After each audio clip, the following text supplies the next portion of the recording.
함께 성경 말씀 보도록 하겠습니다.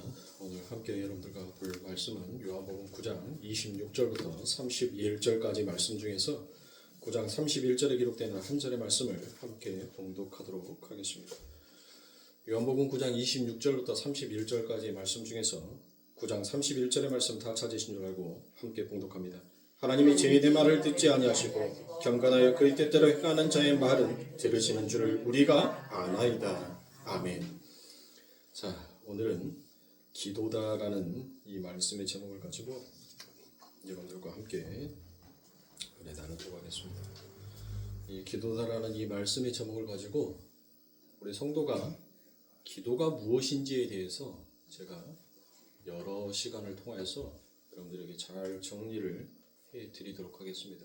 그래서 오늘은 우리가 소경의 진술을 통해서 기도에 대해서 한번 여러분들과 은혜를 나누고자 합니다. 이 은혜를 나누기 전에 여러분들에게 하나의 예화를 말씀드리도록 하겠습니다. Why Christian Saint이라는 책에 보면 이와 같은 이야기가 나옵니다. 미국 어떤 마을에 나이트 클럽이 생깁니다. 조용한 마을에 나이트 클럽이 생겼을 때 그 마을에 사는 사람들은 그것을 별로 달가워할 리가 없습니다. 왜 그렇습니까? 조용한 마을이기 때문입니다. 그래서 마을 사람들이 교회에 모여서 기도를 하기 시작합니다. 하나님, 저 나이트클럽이 얼른 망하게 해주세요라고 이렇게 모여서 기도를 하기 시작합니다. 그런데 얼마 가지 않아서 벼락이 쳐서 홀라당 불이 타 그 나이트클럽이 다 망하여 버렸습니다. 그래서 그 나이트클럽 주인이 교회에 모여서 사람들이 그런 기도를 했다는 것을 알았기 때문에 그 마을 사람들을 고소합니다. 그래서 이제 재판에 붙어지기 시작합니다.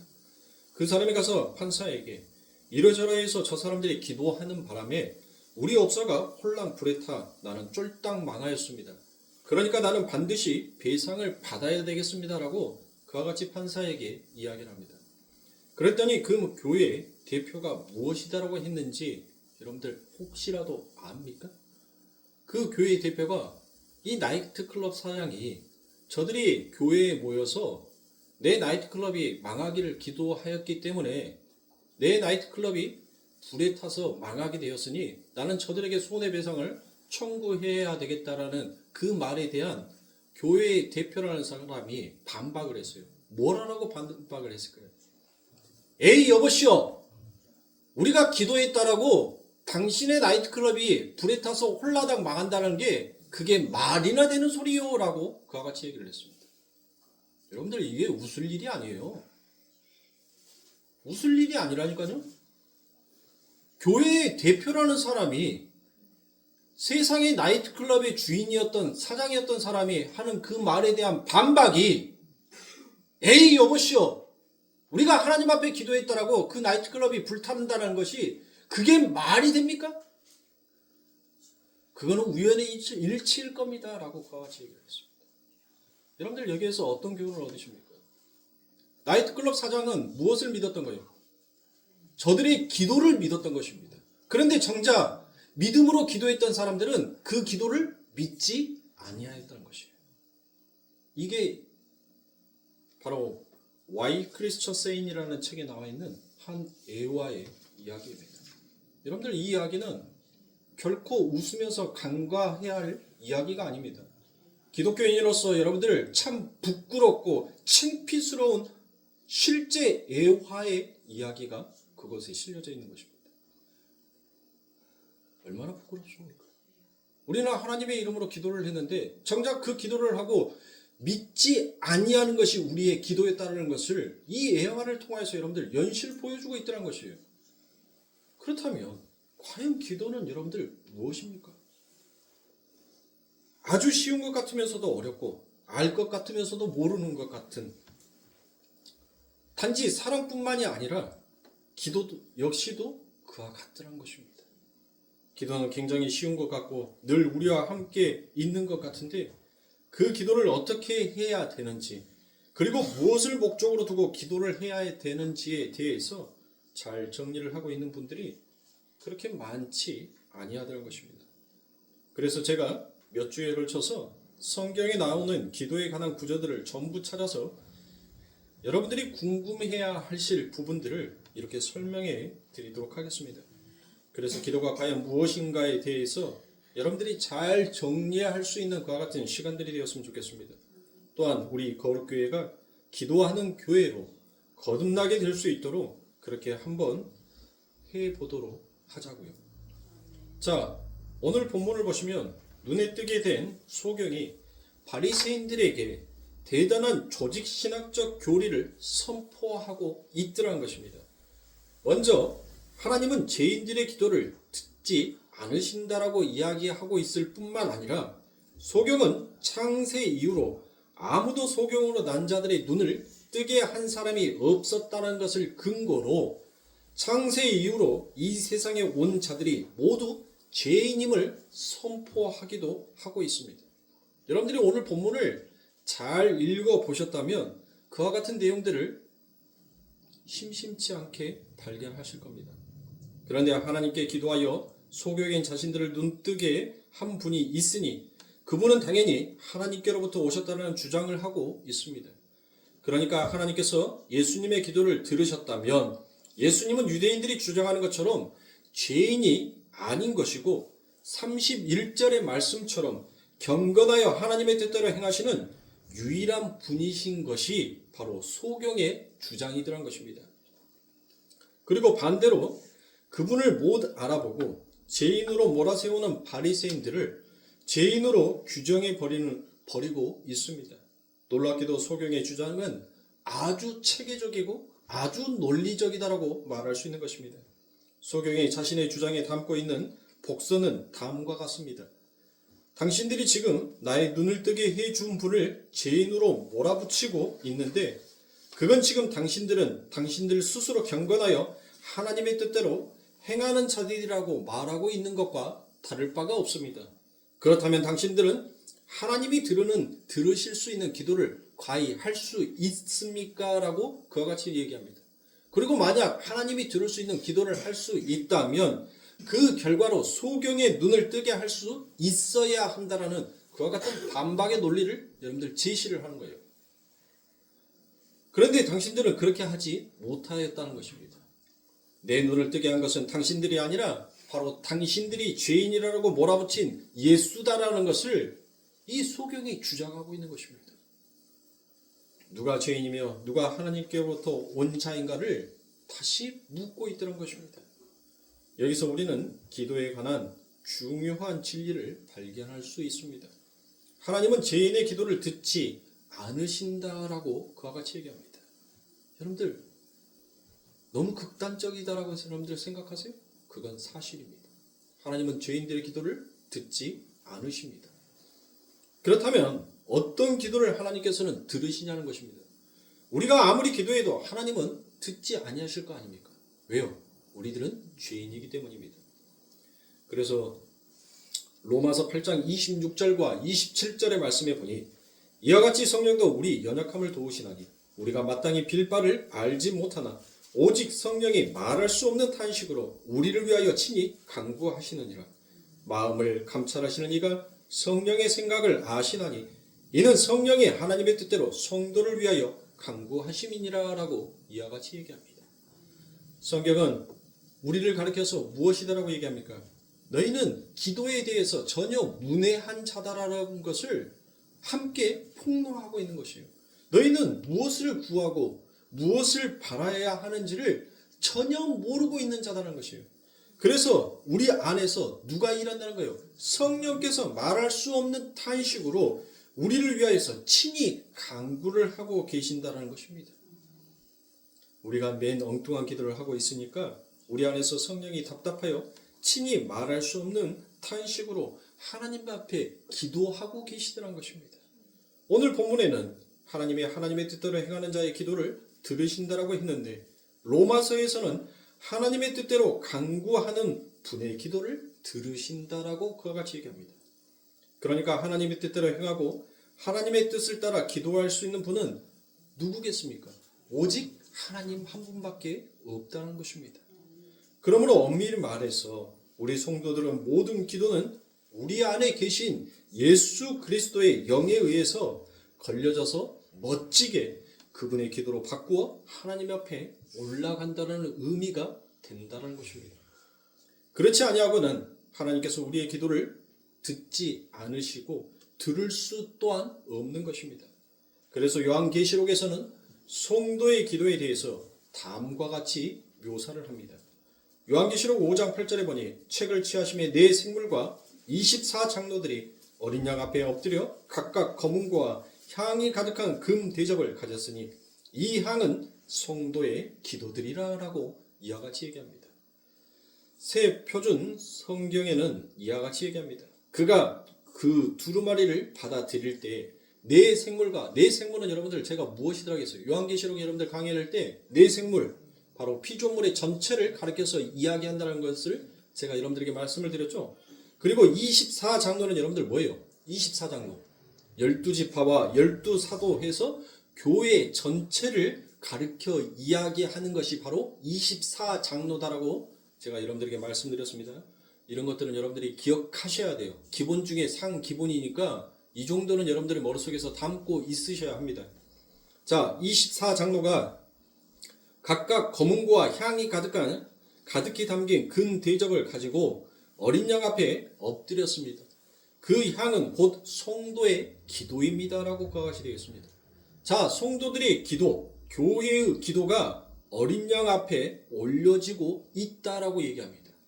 그 어린 양 앞에 올려진 그 기도가 하나님 앞에 어떻게 올라가는지 여러분들 요한계시록 8장 3절과 4절의 말씀을 보면 또 다른 천사가 와서 제단 곁에 서서 금 향로를 가지고 많은 향을 받았으니 이는 모든 성도의 기도들과 합하여 보좌 앞 금단에 드리고자 함이라.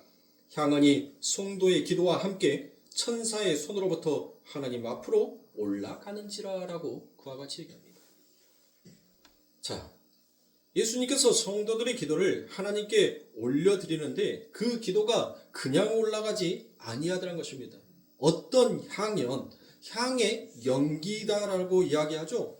향연과 함께 섞여서 하나님 앞에 올라가더란 것입니다. 그 말은 성도들의 모든 기도는 예수 그리스도가 섞는 예수 그리스도의 기도, 즉 향연과 함께 하나님께 올라가게 된다라는 말인 것이에요. 그러니까 여러분들이 우리가 하는 기도가 뭐예요? 하나님 주시옵소서, 해결해 주시옵소서. 여러분들 모든 것들을 하나님 앞에 이 세상 땅에 있는 거, 눈에 보여지는 것만을 가지고 우리가 항상 기도하기에 급급하단 말이에요. 그 나라와 그의 의를 구하여서 우리가 기도하는 것보다 우리가 하는 기도는 우리 집안의 문제, 자식의 문제, 나의 문제들을 하나님 앞에 기도를 해요. 근데 여러분들 그 기도는 아무리 우리가 하나님 앞에 기도한다 하더라도 그거는 하나님의 목적하는 바와 다르단 말이에요. 하나님의 목적은 뭐예요? 예수 그리스도의 목적은 뭐예요? 오직 하나님의 영광과 그 아버지 하나님의 나라의 확장이란 말이에요. 그 기도만 하나님은 들으시는 거예요. 그래서 예수님의 기도를 들으시는 것은 예수님은 누구의 영광을 위해서? 하나님의 영광을 위해서 기도하셨고 아버지 하나님의 나라를 확장하기 위하여서 그분은 간구하셨단 말이에요. 그런데 우리의 기도는 하늘의 나라의 아버지의 이름에 대한 영광은 아마 여러분들 여기에서 기독교나 하신다는 분들 세상의 문제 다 내려놓고 그의 나라와 그의 의를 구하는 기도를 여러분들 1시간 이상 하실 수 있으신 분이 있다면 그분은 기도의 달인일 겁니다. 없을 거예요. 단 10분 정도 기도하고 나면 더 이상 하나님 앞에 그 나라와 그 의를 위하여서 무슨 기도를 해야 할지 이제 말문이 턱턱턱 막히기 시작합니다. 그리고 그 기도는 언적 온데간데 없이 이제 나의 집안의 문제, 나의 자식의 문제, 나의 남편의 문제, 내 직장의 문제, 세상에 주어져 있는 모든 문제들만을 가지고 여러분들 기도를 해요. 그러면 여러분들 우리가 하는 기도는 그 하늘나라의 아버지 하나님의 영광을 위한 기도가 아니라 하나님의 나라의 확장을 위한 기도가 아니라 나의 영광을 위하여서 나의 나라가 더욱더 튼튼하게 구축되게 하기 위해서 하는 기도란 말이에요. 그러면 그 기도를 하나님께서 들으시겠냔 말이에요. 아니 들으실 거 아닙니까? 그렇죠. 그러면 우리 예수님께서 우리의 그 기도를 전부 다 접수해서 무엇으로 바꾸는 거예요? 무엇으로? 아버지 하나님의 영광의 이름으로 그 아버지 하나님의 나라의 확장으로 그 기도를 바꾸어서 그 하나님이 들으시고 우리에게 뭘 내려주시는 거예요? 우리의 기도를 들으셨으니까 비록 우리가 이야기를 했지만 예수님이 기도했지만 그것을 누구의 것으로 인쳐주는 거예요? 우리의 것으로 인쳐준다라고 했잖아요. 네가 한 거다라고 인쳐준다라고 했잖아요. 그러면 하나님께서 우리의 기도를 들으시고 뭐 하는 거예요? 내 자녀가 그의 나라와 그의 의를 위하여서 지금 간구하고 탄식하는 기도를 하고 있으니까 아버지 하나님은 뭐예요? 당신이 가지고 있는 권세와 능력을 가지고 우리들에게 뭘 해주겠는 거예요? 축복을 해주는 거예요. 축복을. 그래서 우리 성도가 기도하는데 여러분들 뭐 하는 거예요? 뭐 하는 거예요? 저주 같은 기도가 아니라 축복의 기도가 우리 입술에 담겨 있음을 알아야 되는 거예요. 그래서 성도들에게 영적 권세를 가진 자들에게 여러분들 항상 성경은 무엇이다라고 얘기합니까? 너희 말 조심해. 이 입에서 화가 나갈 수도 있고 축복이 나갈 수도 있으니까 너희 입 조심해, 혀 조심해라고 그와 같이 얘기를 하는 거예요. 왜? 우리가 하는 기도는 전부 다 누가 들으시니까? 그래요. 예수님이 그 기도를 다 들으시고 여러분들 뭐 하는 거예요? 그 기도를 다 들으시고 하나님 앞에 그대로 상달시키니까 그 기도는 누가 들으신 거예요? 우리 하나님이 들으시는 거란 말이에요. 하나님이. 그러면 내가 하나님 저 문딩이 같은 놈 쉽게 그냥 꽉 하나님 한 대 쥐 박아주세요 라고 하면 그 예수님이 그 하나님이 얼마나 가슴이 아프겠냔 말이에요. 하나님께서 뭐라고 명령했어요? 너희 하나님을 사랑하고 내 이웃을 사랑하라는 그 하나님의 준엄한 명령의 그 뜻이 무엇인지를 모르고 그 형제를 죽여달라고 기도하는 그 자녀의 그 안에 담겨져 있는 악독함을 봤었을 때 예수님께서 무엇 하시겠냔 말이에요. 얼마나 가슴이 아프시겠냐고. 그래서 성령이 말할 수 없는 탄식이에요. 말할 수 없는. 내가 너를 위해서 어떻게 죽었는데 너희가 감히 어떤 사랑을 받았는지도 모르고 너희 입에서 어찌 그렇게 악독한 기도가 나올 수가 있냐라고 하나님은 기가 찬 거예요. 기가.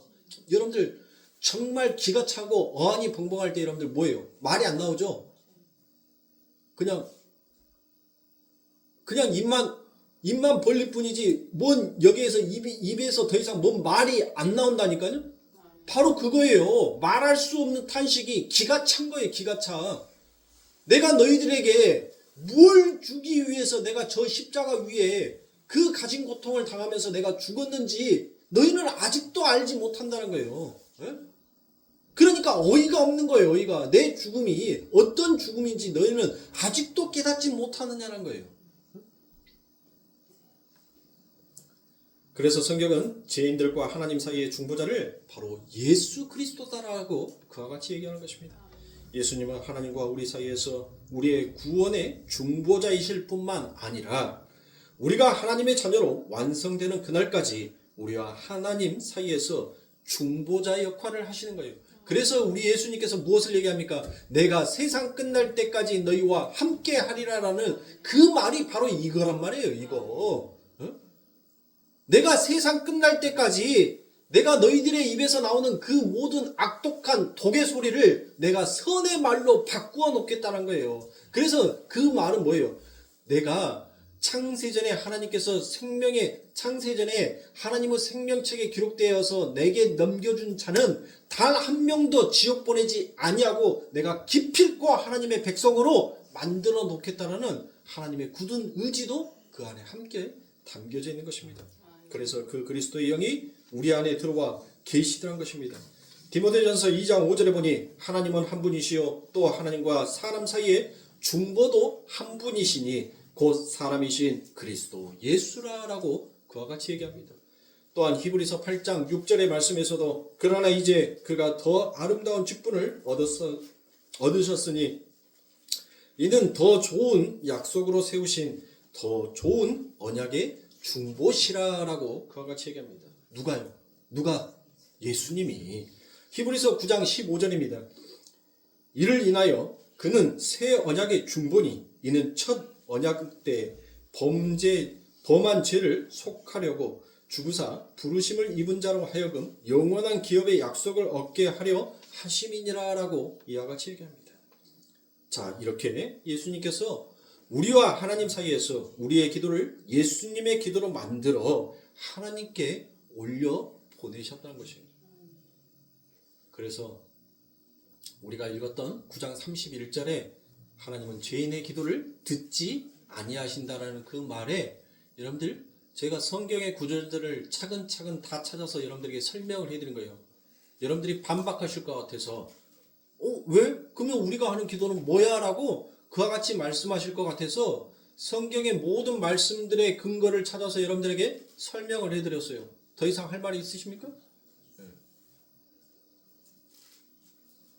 그렇다면 우리 안에서 우리를 대신하여 주님께서 하나님께 드리는 그 기도의 내용은 여러분들 뭐겠습니까? 네? 우리 하나님께서 우리 안에서 말할 수 없는 탄식으로 간구하신다라고 했잖아요. 기도하신다라고 했잖아요. 그러면 그 기도의 내용이 내 안에 계시는 성령이 말할 수 없는 탄식으로 하나님 앞에 기도하고 계시는 그 기도의 내용이 뭐겠냔 말이에요. 여러분들 한번 생각해 보세요. 뭐겠어요? 네? 하나님, 우리 아들 좋은 대학 가게 해주세요. 좋은 직장 얻어서 좋은 마누라 얻어가지고 좋은 지혜로운 똑똑한 자식 얻어서 행복하게 남은 생에 살게 해주세요라고 우리 하나님께서 우리 성령님께서 그거 기도하시겠어요? 하나님 내 남편 아버지 내 아들이 만년 과장으로 있는데 이번에 하나님께서 큰 능력 권세 주셔서 이제 부장으로 승진할 수 있도록 그렇게 축복해 주세요라고 내 안에 계시는 성령이 탄식하면서 기도하겠어요? 그러면 도대체 뭐냔 말이에요. 내 안에 계시는 성령이 말할 수 없는 탄식으로 우리를 위하여서 기도하고 계시는 그 내용이 도대체 무엇이냐는 거예요. 그걸 알아야지 우리 성도가 진짜 하나님의 그 나라와 그 의를 위하여서 간구하고 기도하고 그 하나님을 의지할 거 아닙니까?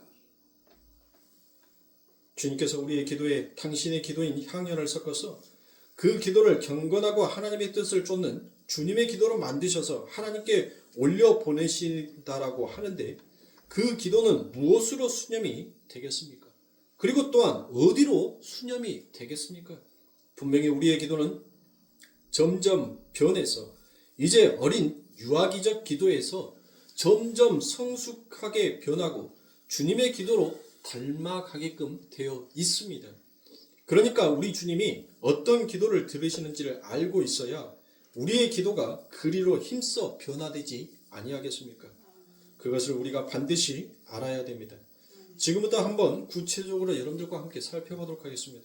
과연 우리의 기도는 궁극적으로 어디에 수렴이 되어야 하는 것인지를 먼저 누가복음 말씀을 보고 여러분들과 함께 계속 설명을 이어가도록 하겠습니다. 누가복음 18장 1절부터 8절의 말씀입니다. 항상 기도하고 낙심하지 말아야 될 것은 저희에게 비유로 하여 가라사대 어떤 도시에 하나님을 두려워 아니하고 사람을 무시하는 한 재판관이 있는데 그 도시에 한 과부가 있어 자주 그에게 가서 내 원수에 대한 나의 원한을 풀어 주소서 하되 그가 얼마 동안 듣지 아니하다가 후에 속으로 생각하되 내가 하나님을 두려워 아니하고 사람을 무시하나 이 과부가 나를 번거롭게 하니 내가 그 원한을 풀어주리라. 그렇지 않으면 늘 와서 나를 괴롭게 하리라 하였느니라.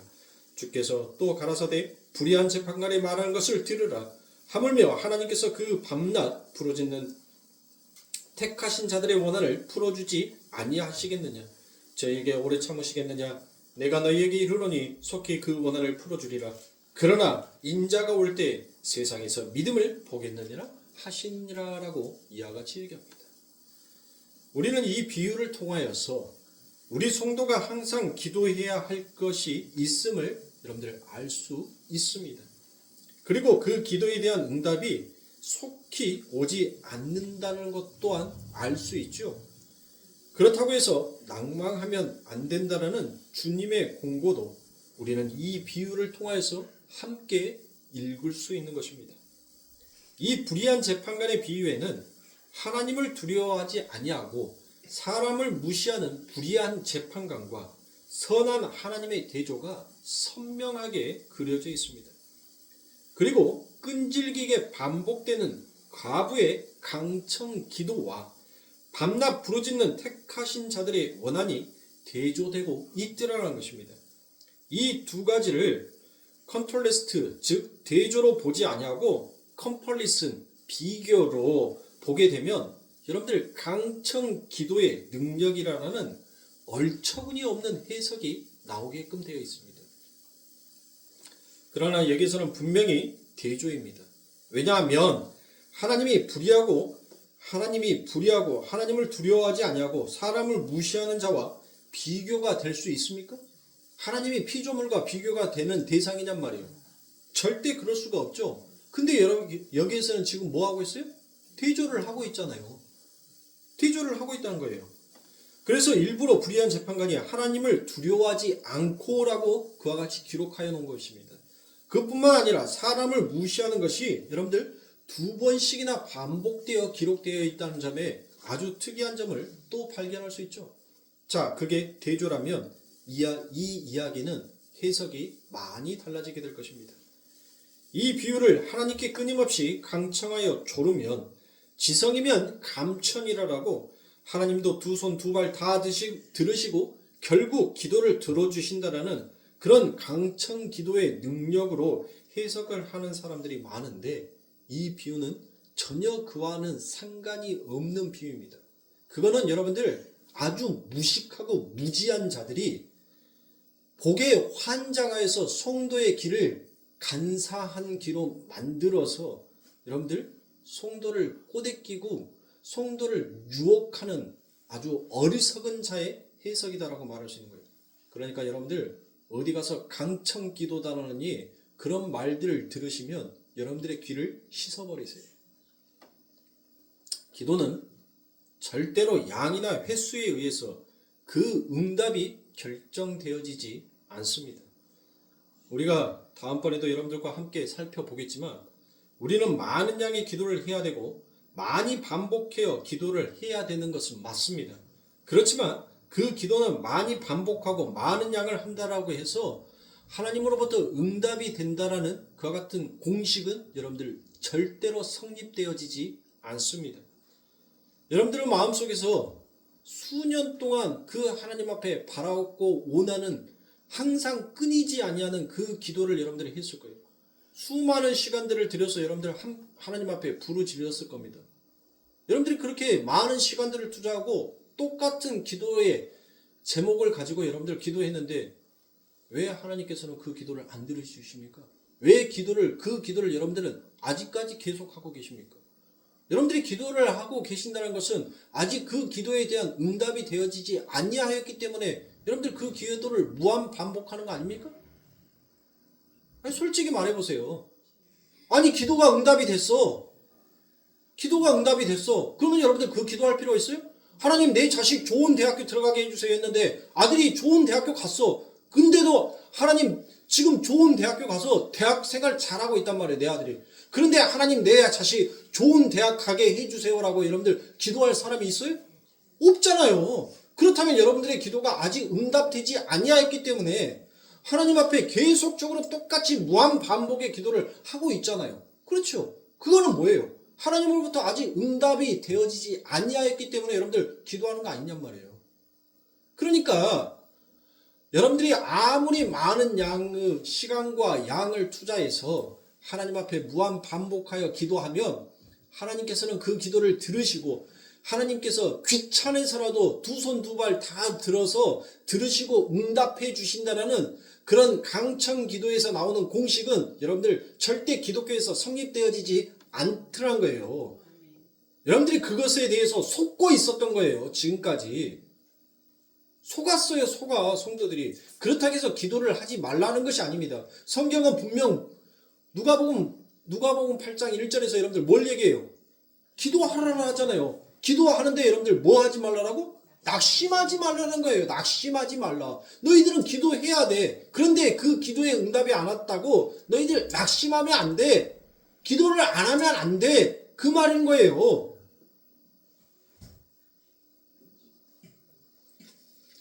혹시 지금 여기에서도 단순히 지성이면 감천이라는 식의 기도와 횟수나 시간에 감동하신 하나님의 응답을 기다리고 계신다면 여러분들은 하나님을 알아도 한참 잘못 알고 계시는 것입니다.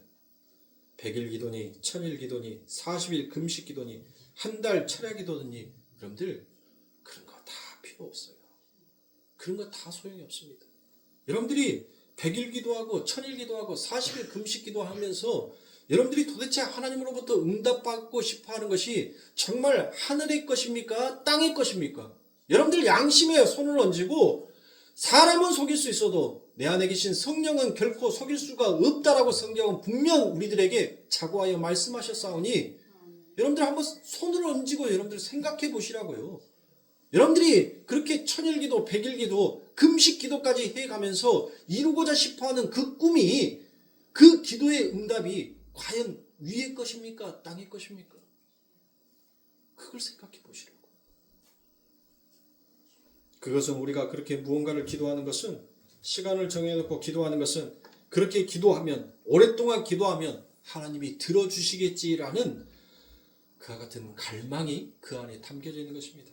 기도하는 것이 아니라 뭔가 간절하고 절박한 것이 나에게 있기 때문에 그렇게 여러분들 하나님 앞에 끊임없이 기도하는 것입니다.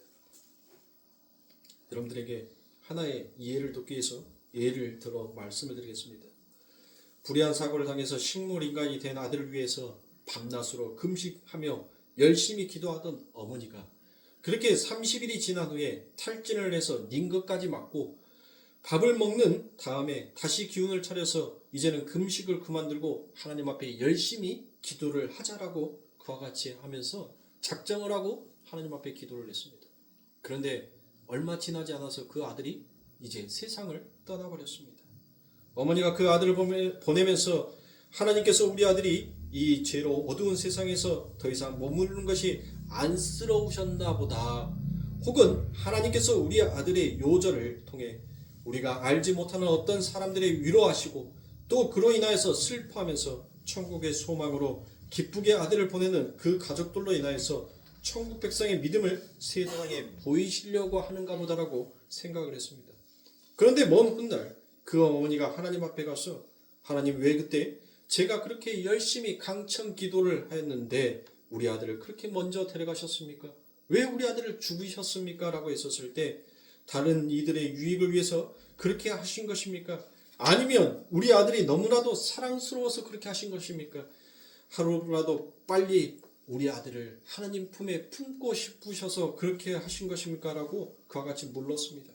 그런데 하나님이 그때 내 아들을 살려줄 수도 있었다. 그런데 내가 30일 금식하고 31일째 너가 밥을 먹어버리더라. 하루만 네가 더 기도를 했으면 나는 너 아들을 살려줬었을 건데 네가 30일 금식하고 그 하루 밥을 먹어버렸기 때문에 나는 네 아들을 데리고 갔다. 여러분들, 만약 하나님께서 그러신다면 여러분들 그런 하나님 믿으시겠어요? 여러분들은 과연 그런 하나님을 믿으시겠냐는 말이에요. 네가 하루만 더 기도를 했다면 내가 네 자녀를 살려주었을 건데 네가 그 하루의 기도를 멈춰버렸기 때문에 나는 네 자녀를 데리고 간다. 여러분들 그런 하나님 믿으시겠냐고요? 안 믿죠? 근데 여러분들은 왜 그런 기도를 하고 계십니까? 만약에 강청 기도가 여러분들 그거라면 왜 여러분들은 그런 하나님 앞에 기도를 하고 계시는 말이에요? 도대체 무엇을 위해서? 그런데 수많은 사람들이 그런 식의 기도를 하더란 것입니다. 마치 100일 기도를 하면 우리 아들이 분명히 대학에 갈 수 있을 거라는 굳은 확신으로 그 졸린데 새벽마다 나와서 100일 기도하는 거 여러분들 좋아요. 하나님 앞에 자식을 위하여서 기도한다는 그 부모의 마음 좋습니다. 그러나 분명히 알아야 할 것은 여러분들, 그 기도를 통하여서 그가 무엇을 깨달아야 되는 거예요? 하나님의 뜻을 깨달아 알아야 하는 것입니다. 그 하나님의 뜻이, 여러분들 그렇게 100일 기도를 했어요. 열심히 그 자녀가 좋은 대학을 가기 위해서 여러분들 그렇게 열심히 기도를 했단 말이에요. 근데 그 자녀가 자기가 원하는 대학에 들어가지 못하였어요. 그래서 결국은 재수를 하게 됩니다. 그러면 여러분들 그 자녀 위해서 기도 안 할 거예요? 너는 이제 내 새끼 아니여. 내가 창피해서 어디 낮바닥을 들고 다닐 수가 없겠어? 어떻게 다른 놈들은 더 니보다 더 못한 환경에서 그렇게 공부를 하는데 똑같은 시간을 투자해서 공부를 하는데 어떤 놈은 대학교 지가 원하는 대학교에 그것도 수석으로 납부금 하나도 안 내고 들어가는데 나는 네 납부금 내주겠다라고 하는데 그 대학교를 떨어져야 나는 이제 너 내 새끼 아닌게 기도 안 할 거야? 하고 여러분들 기도 안 할 거예요? 아니잖아요. 한동안은 그 자녀에 대한 실망감으로 인하여서 여러분들 기도가 안 나올 수는 있습니다. 그러나 여러분들은 무엇 해야 돼요? 다시 그 자녀를 위하여서 기도를 해야 됩니다. 하나님의 지혜의 생명의 그 물을 그 자녀에게 끊이지 않냐도록 그 자녀가 그 어미의 기도에 생명의 줄을 타고 여러분들 다시 살아날 수 있도록 기도해야 되는 거예요. 기도는 생명인 거예요. 제가 오늘날 이 목회자로서 제가 지금 누리고 여러분들 이 누림의 축복을 받고 있는 것이 누구의 기도겠어요? 바로 우리 부모의 기도입니다. 우리 부모가 저를 위하여서 그렇게 밤낮 기도했어요. 비록 우리 부모가 원하는 그 꿈과 그 뜻은 하나도 이루어지지 않았습니다. 저희 아버지는 저 육사본에서 장군이 되기를 원했어요. 그리고 또 제 성격에 군인을 했으면 너무나 잘 맞았어요. 부모님이 원하는 그 길 하나도 여러분들 제가 가지 않았습니다. 단 한순간도 부모의 뜻에 맞춰서 제가 살아와 본 적이 없어요.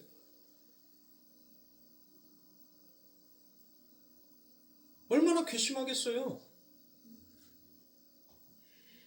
뼈가 새할 정도로 뼈가 부서질 정도로 그 자녀를 위하여서 나처럼 고생하지 않냐고 정말 행복하고 평안하게 살아보게 하기 위하여서 굳은 일 한 번도 시켜보지 않냐고.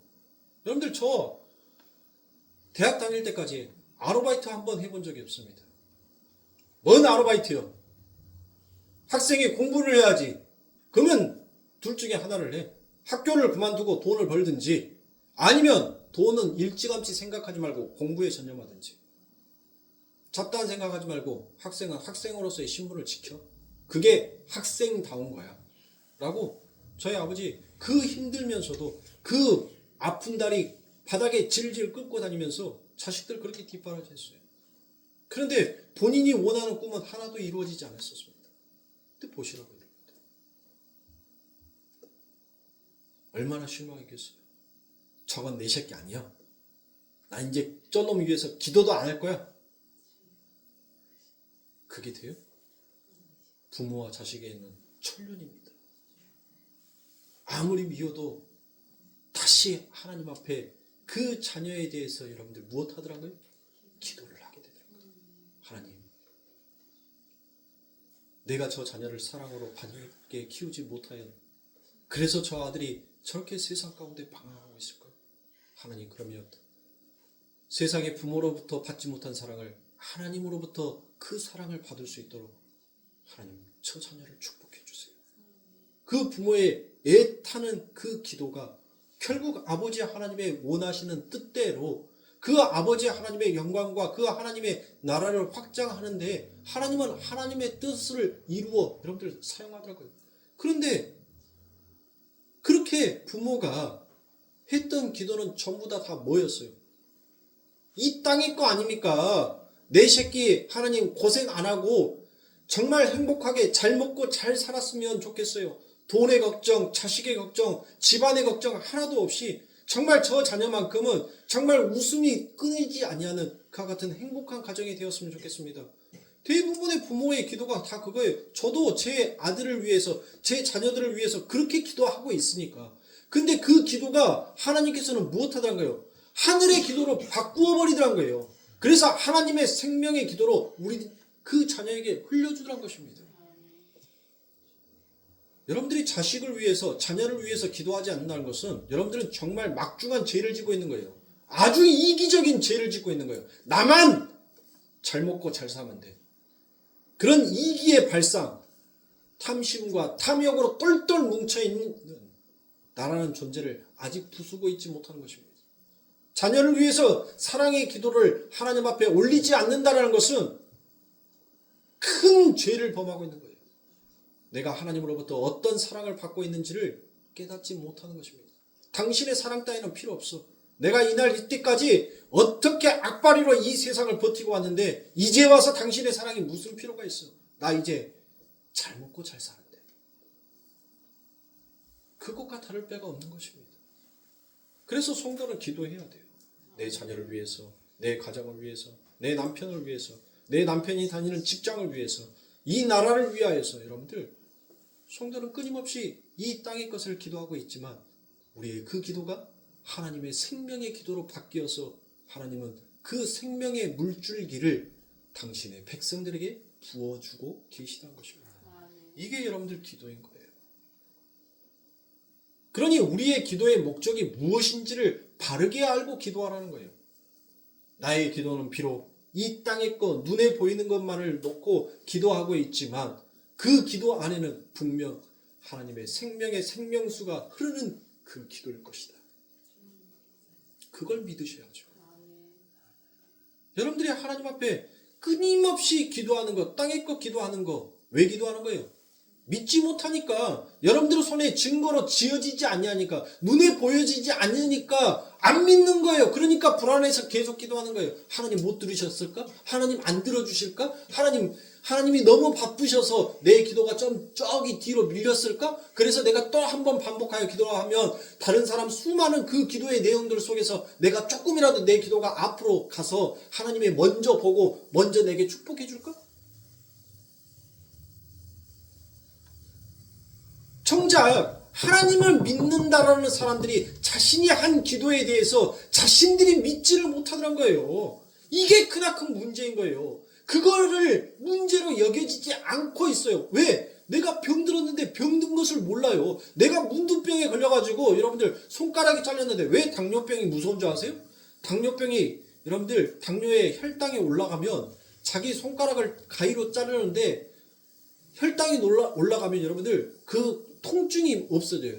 그러니까 일명 한센병과 비슷한 거예요. 그거를 저는 목격했어요. 제 친구, 아주 친한 친구, 지금은 아버지가 돌아가셨는데 제 친한 친구 아버지가 저를 진짜 이뻐했어요.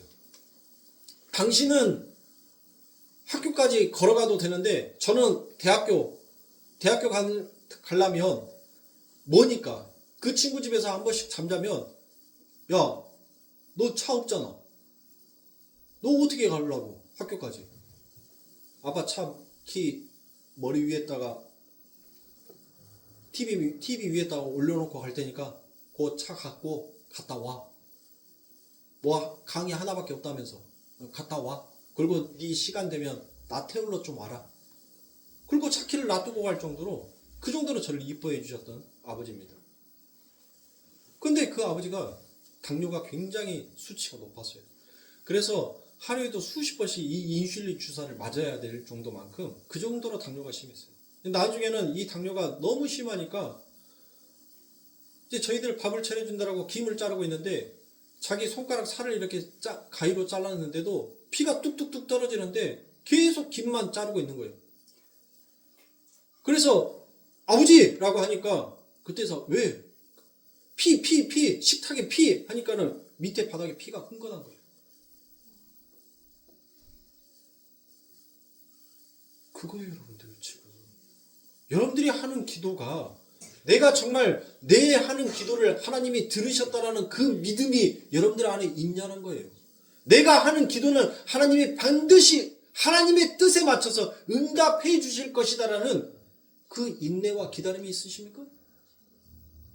못 믿잖아요.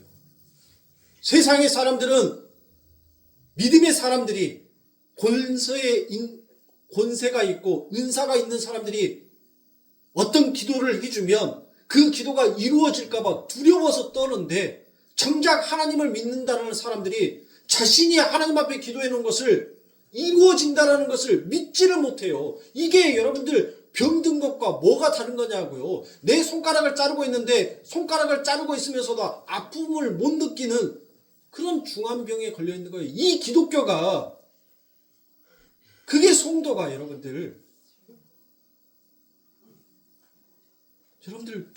하신 기도 비록 하나님께 응답 못 받았지만 내 기도는 하나님께서 반드시 들으셨고 그 하나님의 때가 참에 하나님의 뜻에 맞추어서 하나님은 이루어 주실 거다라는 것을 얼마만큼 믿고 계십니까? 얼마만큼 의지하고 계십니까? 왜 그렇게 믿지 못하세요? 왜 하나님 앞에 자꾸 하나님 내 눈에 보여지는 증거를 나타내 주세요. 하나님 내 삶 가운데 하나님의 표적을 보여주세요. 그러면 내가 내 기도회가 했던 것을 하나님께서 들으신 줄 알겠습니다라고 왜 여러분들 자꾸 어리석은 기도를 하시냔 말이에요. 예수님 당시에 예수님에게 네가 표적을 보여봐라. 그러면 네가 하나님의 아들인 것을 믿겠다라고 했었을 때 예수님은 뭐라고 얘기했습니까? 내가 보여줄 표적은 그 요나의 표적밖에는 없다라고 말씀하셨어요. 근데 우리들에게 표적을 나타내서 보여주셨잖아요. 당신이 친히 십자가에 돌아가셔서 모든 것을 다 이루었다라는 그 표적을 우리들에게 보였잖아요. 근데 이 시대는 도대체 어떤 표적, 어떤 눈에 보여지는 증거를 달라라고 하나님 앞에 떼쓰고 요구하냔 말이에요. 사랑하는 성도님들, 우리는 깨어 있어야 합니다. 불의한 재판관은 하나님을 두려워하지 아니하고 사람을 무시하는 아주 불성실한 재판관이었습니다. 그런데 그렇게 불성실한 자가 가부의 강청이 귀찮아서 그의 소원을 들어줬다라고 얘기합니다. 그것과 대조해서 선하시며 신실하신 하나님은 택한 자들이 밤낮 부르짖고 있는 그 내용을 이미 아시기 때문에 그들이 그렇게 밤낮 부르짖지 않아도 반드시 그 기도를 들어주시겠다는 대조가 바로 이 누가복음 말씀 안에 함께 기록되어 있는 것입니다. 오히려 여러분들 거꾸로 들으셔야 돼요. 반대로 들으셔야 돼요. 강청하여서 귀찮게 하여서 하나님께서 들으신 것이 아니라 우리가 간구하지 아니하여도 우리의 쓰실 것을, 우리의 입을 것을, 우리의 먹을 것을 친히 아시는 하나님이다라는 거예요. 그렇다고 기도를 멈추라는 이야기가 결코 아닙니다. 밤낮 하던 기도를 멈추라는 그와 같은 내용이 아닙니다. 성경은 분명 항상 기도하고 낙심하지 말라라고 얘기합니다. 그 이야기를 먼저 소두에서 밝히고 시작한다는 것에 우리는 중점을 두어야 할 것입니다. 그러니까 분명히 우리 성도가 항상 기도해야 할 내용이 있습니다.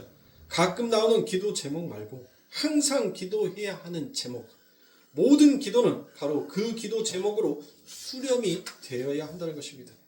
그렇다면 우리가 항상 기도해야 할 내용이 무엇인지를 알아야 될 거 아니겠습니까? 그렇죠. 하나님은 분명 그들의 기도의 내용을 이미 알고 계시고 반드시 그 기도에 응답하실 것이기 때문에 너희가 한 번만 기도해도 그 기도가 응답하실 것이지만 택한 자들은 항상 열심히 그 기도를 해야 된다는 것입니다. 그러나 그 기도가 쉽게 가시적으로 응답되어지지 아니할 것이므로 기도하면서 낭망해서는 아니 된다는 것과 같은 비유의 말씀을 하십니다. 그런데 7절과 9절에 보시면 그 기도의 내용이 무엇이다라고 얘기합니까? 택한 자들의 원한이다라고 이야기합니다. 성도들이 항상 기도해야 할 기도의 내용이 성도들의 원한이라는 것입니다. 여러분들 무슨 원한이 그렇게 많으십니까? 어떤 원한이 그렇게 여러분들 품고 있습니까? 여러분들 세상의 사람들은 구신 믿는 사람들은 여러분들 뭐예요? 원한이 있으면 여러분들 어디를 떠돈다고요? 구천을 떠돈다라고 그래요. 구천을. 예? 근데 성도는 도대체 무슨 원한이 그렇게 많냔 말이에요. 어떤 원한을 그렇게 품고 사십니까? 성도가 항상 기도하고 낙심하지 말아야 할 기도의 내용이 바로 성도들의 택한 자들의 원한이라는 것입니다. 그리고는 그 기도에 대한 비유 뒤에 결론으로 인자가 올 때 세상에서 믿음을 보겠느냐라는 이상한 결론이 붙어 있는 것입니다. 그러니까 지금 이 비유에 나오는 성도들의 원한이라는 그 기도는 바로 성도의 믿음에 관한 것이다라고 우리가 추측할 수 있겠죠. 그러니까 너희가 한 기도를 여러분들 뭐 하는 거예요? 하나님께서 들으셨을까? 하나님께서 응답하실까? 여러분들 항상 그렇게 하나님 앞에 늘 그거 하잖아요. 예? 근데 뭐 하라는 거예요? 믿으란 거예요. 믿으란 거. 너희 입으로 강청하지 아니하여도 하나님은 다 알고 있는 하나님인데 너희가 하물며 입을 열어서 하나님 앞에 기도했는데 그 하나님께서 너희의 기도를 듣지 아니하겠느냐라는 거예요. 그러니까 뭐 하라는 거예요? 기도했으면 믿으란 거예요. 그래서 그 마지막에 무슨 말을 해요? 세상에 믿음을 보겠느냐라고 얘기하는 거예요. 너희들의 입을 열어서 기도해놓고도 그 기도조차도 믿지 못하는 너희들인데 무슨 믿음이 너희들에게 있어서 내가 그 믿음 내가 너희들에게 보겠느냐라고 묻는 것입니다. 여러분들 지금까지 하나님 앞에 입 열어서 기도했던 그 수없이 많은 기도의 내용들 여러분들 다 기억하세요? 아니 여러분들이 입을 열어서 여러분들이 했던 기도인데 왜 기억을 못 하시냔 말이에요. 네?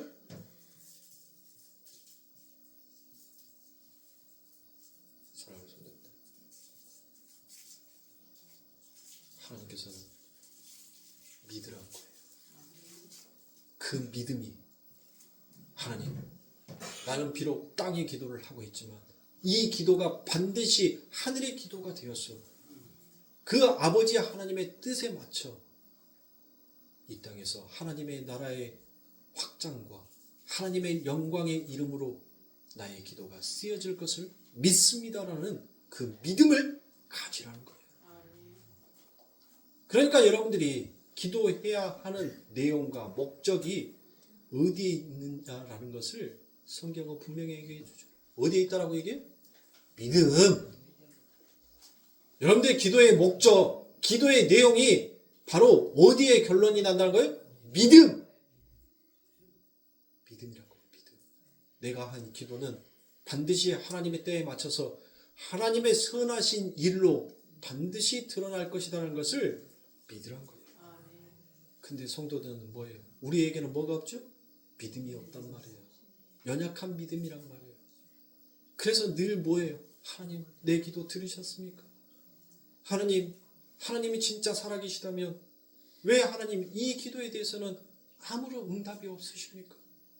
하나님 내가 무엇을 잘못했습니까? 하나님 내가 밉습니까? 하나님 나를 버리셨습니까?